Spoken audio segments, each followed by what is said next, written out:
So I've been waiting to hear what you think about this. As somebody who knows this industry so well, knows the retail trader so well, what are your thoughts watching this play out? Well, I think there's a lot of drama, there's a lot of emotion, and a lot of things going on. And I think what you really need to do is you have to put everything in context, and you sort of have to frame it. So if I may, the focus should be right now, at least on the individual investor. So you've got three different types of investors. You got the long-term investor. Charles Schwab is focused on a long-term investor, very interested in a disciplined long-term strategy. Then you've got the active trader. Now, Ameritrade was focused on the active trader. You want to make sure they have risk management tools and they have really good education. Then you've got the day trader. That's kind of what Robinhood is focused on. Now, what's taken place now is in a day trading world. And I think, frankly, they've done an incredible job of being able to pull the retail community, the day trading community together to be able to get this done. Now, when you look at what took place, a lot of people say, well, there's a lot of speculation here. I can appreciate the speculation of day trading. I also can appreciate that when you day trade and the market is doing well, you increase the probability you're going to do better. Market's not doing well, the opposite could take place. But what happened here specifically is the people actually really did their homework on this. Now, they didn't do fundamental analysis, but they did incredible technical analysis.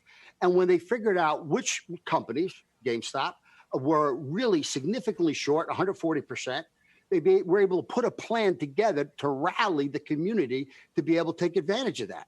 So in effect, when they started to buy, remember, there's a huge short, so they start to buy. By buying, they force the market up. You've got leverage involved. That's going to force the market up more. You got options involved. That's more leverage. Going to force the market up more. Now, the clearinghouse is responsible to make sure that the trades get settled. When you do a trade, it settles in 2 days. So as the volatility goes up in a stock, the clearinghouse comes in and starts to increase their deposit requirements, kind of like margin requirements for an individual. And as it goes up, and as it goes up, and as it goes up, it gets to the point where at some point, in this case, Robinhood had to stop trading. They were forced to do that.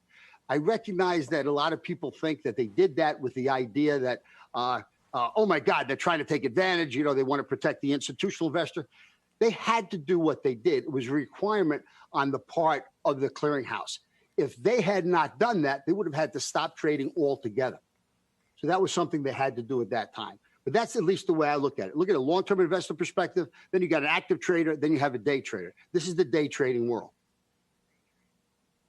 It sounds like you've got certainly some respect for the active day traders who were able to chase out the shorts in this.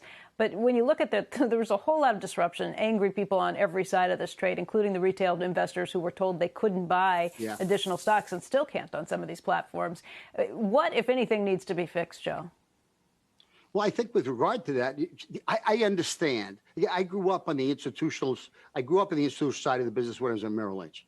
But when I went to Ameritrade, for the last 2 decades, my entire concern has been the individual investor. Whether it's a long-term investor, would have to be somebody that's day trading. So I understand how they feel, but I think they understand that in a way that I think what is needed here is a little better communication with the traders, so they have a better understanding in terms of what took place. So when Robinhood stopped trading, they didn't do that to protect the institutional investor. They did that because they were required to on the part of the clearinghouses. If they didn't do that, they would have had to stop trading altogether. Now, I think if the individual trader understands how the system works, they would feel a little bit better about it. So you look at the front end. It's easy today because of great technology to buy or sell a stock. But behind the scenes, Becky, you've got incredible technology. You've got regulatory requirements, and that becomes pretty complex. And it's the job of the clearinghouse to make sure that when the trade settles, it settles and everything takes place. The money is exchanged, securities exchanged, et cetera. That's why they get involved with it. It's the regulatory agencies doing that. And long term, in effect, they're doing that because they want to protect the individual investor.